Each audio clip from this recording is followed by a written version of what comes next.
हम सोचते हैं हमने एफडी करा रखी है, दैट मीन्स हमारा पैसा बढ़िया ढंग से इन्वेस्ट हो रहा है, हमारे पैसे की बहुत अच्छी ग्रोथ चल रही है। लेकिन अभी आपको थोड़ी देर पहले मैंने आपको बताया था महंगाई दर इस समय 10% है। अब जरा ग्रोथ को देख लेते हैं कितनी ग्रोथ कर रहे हो एफडी पर ही। सबसे ज्यादा एफडी दे रही है ना बैंक, एफडी पे इंटरेस्ट दे रही है सबसे ज्यादा बैंक, तो इसी से कंपेयर कर लेते हैं, बाकी वो तो छोड़ दो, अब एफडी से कंपेयर कर लेते हैं। एफडी हमको आपको मैंने बताया एफडी कितने परसेंट इंटरेस्ट दे रही है इस समय प्रेजेंट में 6 से 6.5%।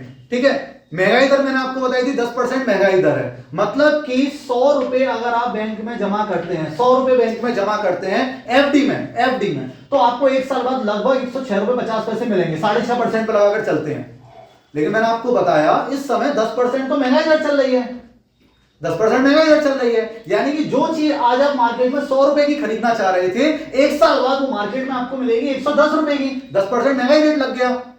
आपने बैंक में 100 रुपए आज जमा करे थे, बैंक से आप एक साल बाद निकाल कर लेकर आए कितने रुपए, 106 रुपए 50 पैसे। कितना फायदा कमा लिया आप लोगों ने?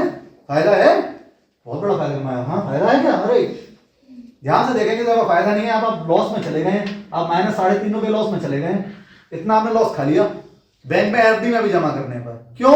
क्योंकि एफडी की जो रेट ऑफ इंटरेस्ट है वो कम है कंपेयर टू हमारी जो महंगाई दर है। महंगाई दर हमारी 10% पर पहुंच गई है, एफडी रेट ऑफ इंटरेस्ट इतनी ही है। तो क्या एफडी में इस समय पैसे जमा रखना कोई अक्लमंदी का सौदा है? तो आपको आंसर खुद ढूंढना है, ये अक्लमंदी का सौदा है या नहीं है।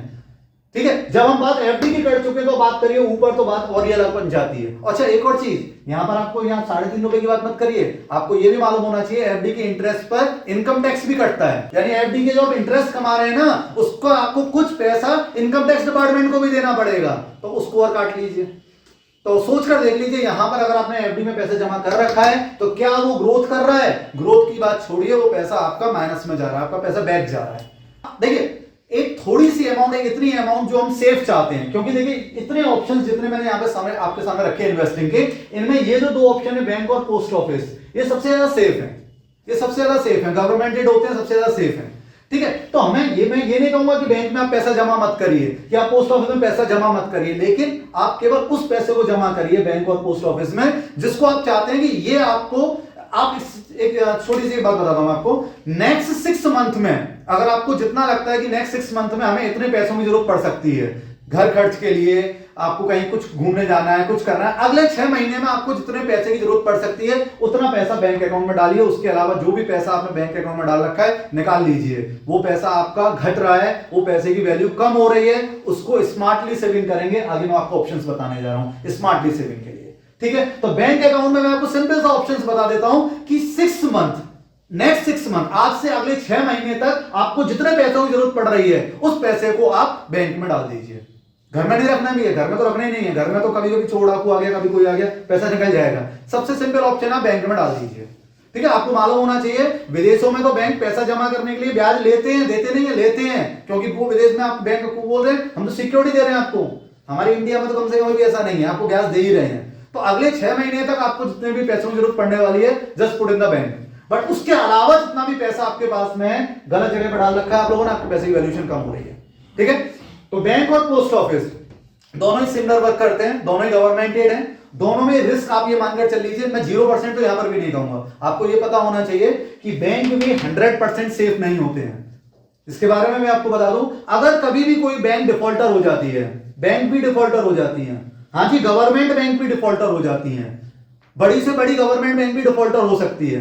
तो जो गवर्नमेंट बैंक का जो रूल है इस समय वो ये है कि आपने बैंक में जितना भी पैसा जमा कर रखा है, आपका सपोजेड बैंक में 20 लाख रुपए जमा है, 25 लाख रुपए जमा है, लेकिन जो न्यू रूल्स आ गए उसके अकॉर्डिंग आपकी जो सेव मनी है वो केवल है 5 लाख, 5 लाख रुपए ही आपके सुरक्षित हैं बैंक में।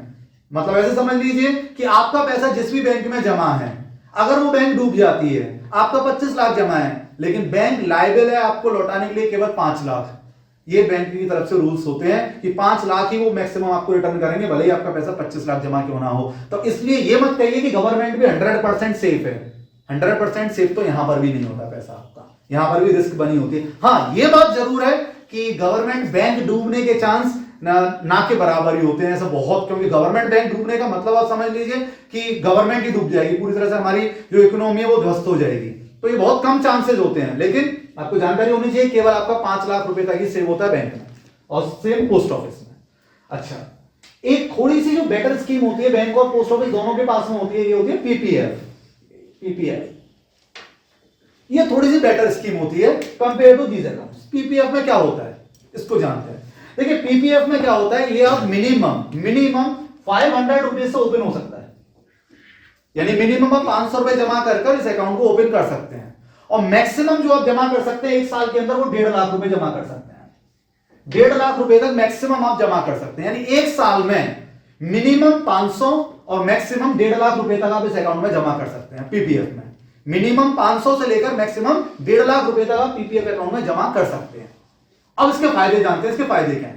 सबसे बड़ा फायदा इसकी जो रेट ऑफ इंटरेस्ट है एट प्रेजेंट इन समों से ज्यादा है, नियर अबाउट इस समय दो में, बैंक में भी और पोस्ट ऑफिस में भी जो रेट ऑफ इंटरेस्ट चल रही है पीपीएफ वो लगभग 7.01%, 7 मान लीजिए 7% के आसपास चल रही है। अब आपको लगेगा सर नुकसान तो अभी भी है हमारे को, है ना, अब आपको लगेगा नुकसान तो अभी भी है आपको, लेकिन यहां पर देखिए सुनिए यहां पर फायदा क्या मिल जाता है। सबसे बड़ा फायदा यह है कि पीपीएफ में आपका पैसा लॉन्ग टर्म के लिए इन्वेस्ट होता है। पहली बात तो ये जान लीजिए, लॉन्ग टर्म का मतलब होता है कि यहां पर पैसा आपका लॉक इन चला गया 15 साल, 15 ईयर्स, 15 साल तक आपको पीपीएफ में पैसा डालना है। मिनिमम साल में 1500 रुपए डालिए, मैक्सिमम 1.5 लाख रुपए तक डाल सकते हो, यानी ये वेल्थ क्रिएशन के लिए अकाउंट होता है, यानी कि आपको बड़ा पैसा इकट्ठा करना है। फायदा इसका ये है 15 साल बाद आपको जो भी पैसा मिलेगा उस पर आपको इनकम टैक्स नहीं देना है, आपको टैक्स नहीं कटेगा, टैक्स फ्री पैसा होता है आपका ये। अगर आप 15 साल के लिए एफडी करते हैं तो वहां पर आपको टैक्स देना पड़ेगा उसकी इंटरेस्ट पर, लेकिन यहां पर जो भी आपको पैसा रिटर्न होगा आपके जो मूल है वो भी वापस आएगी, जो आपकी इंटरेस्ट है वो भी वापस आएगी, और उस पर आपको इनकम टैक्स नहीं देना पड़ेगा। तो दैट इज पीपीएफ अकाउंट। ये थोड़े से अच्छे होते हैं यहां कंपेयर टू अदर अकाउंट्स, इनको आप ओपन कर सकते हो बैंक और पोस्ट ऑफिस।